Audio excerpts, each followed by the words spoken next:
Hello pretties, welcome to Visceral. So today I have my Panda Palette finale, which I've gone back and forth on this like a lot, but if you saw my video for products I'm planning to pan in 2021, then you would have seen that I had made up my mind on this. And I had mentioned before that I thought it was going to go into 2021, but realistically, honestly, this last couple months I barely touched them. So there's that as well. This is a Fantastic Ladies collab, and the theme was created by Erin. Oh my goodness. Hi Mamacita. Hi Athena. Hi baby girl. And it was the point of doing like solitaire style. Give me a second. I think they're gone, but let's just get through this quickly. Anyway, but this is the solitaire. The theme was created by Erin. I'm gonna leave her down below as well. And okay. All right, so let's just get to it, okay? So for my single, I had the Super Shock Shadow right here in Catnap. By the way, this was all Super Shock Shadows.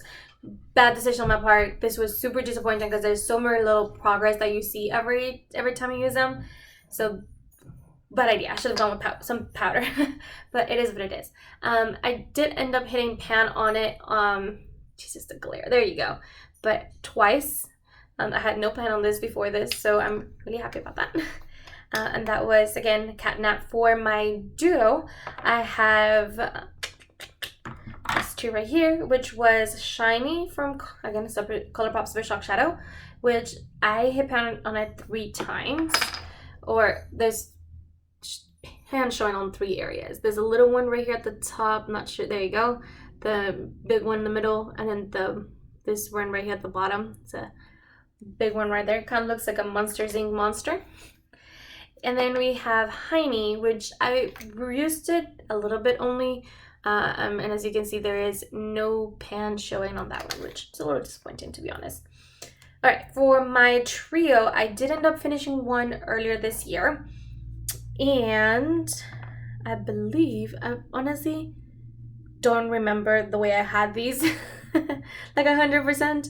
So I believe it was this one right here, which is Sprinkle Me. This one was super close to being done.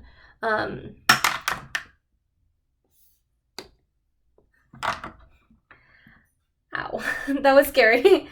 The shadow looks fine. I'm just gonna have to hold it like this now. It looks fine. This one's pretty close to being done. I'm gonna have to put them in project pans. So what I decided to do, and I mentioned this in my planning to pan in 2021, is that I'm going to like sprinkle them into projects here and there and try to get them done. This one's one that I'm gonna try to put in right away, just to try to get them out quickly, especially once it gets down to like the last bit of it. They start drying out a lot quicker, so I definitely want to make sure to put this one in a project pan really quickly. See if I can try to get this one done before it dries out. I will say though, the shimmery ones are less likely to dry out than the matte ones, so just put that out there. Oh, or the satin ones for that matter. But this was part of my trio. Like I said, I finished another one in that trio, and I believe it was this one right here in Amaze. Now this one I had already hit pan on before the project started, but it is getting pretty thin all around. I am actually wearing this one all over my lid, so you're gonna check that out. It's super pretty. It's like a taupey bronze. It's really interesting. I really like it. So for my quad, I had this shade right here in Super Hardcore. This one also fell out, so I'm gonna try to hold it a little weird. Okay, that one was on me because I knew I knew that one. And I did hit pan on this one again here at the top and then here in the center. I did not have pan on this one before the project, so you know, really excited about that. Then we also have Paradox. This one's a hard color to use because it is very red, and it's really bright red. So if you put it, you have to just careful in the way you put it all over that. It is really pretty. I do think it's gonna go really well now that it's like winter time. So we'll see how I'm gonna try to use that one now. But yeah, there's that as well. All right, then we also had Set to Stun. I did already have pan on this one before because I put in my Harry Potter project pan from last year in 2019, and I used it only a handful of times, is because this one's very, very similar to Catnap. Where's Catnap? Here's Catnap. I'll show you. Slightly different undertones. This Catnap is more pink. Set to Stun is more purple. This is Set to Stun. Sorry, this is Catnap. This is Set to Stun. So you can see they're quite similar, just different, slightly different undertones. More pink, more purple. But regardless, I only used it a couple of times. All right. The secret to the Super Shock shadows: you gotta make sure you lock them. You lock them tight. All right, and then the last thing in that, Jesus Christ, the last thing in that quad was this shade right here, and this is Cheap Date, which is like a dirty gold shimmer. It's really beautiful. I don't know if you can tell, but it's actually quite flat. I've used it a lot. I'm actually surprised I didn't hit pan it, but I also didn't touch it that much. This was also in the Harry Potter project pan from last year, and I used the hell out of it at that time. And so I'm surprised I didn't use it that many times this time, and I didn't hit pan on it, so that's a little disappointing, but still. Overall, I wish I hadn't chosen Super Shock shadows for the entire thing.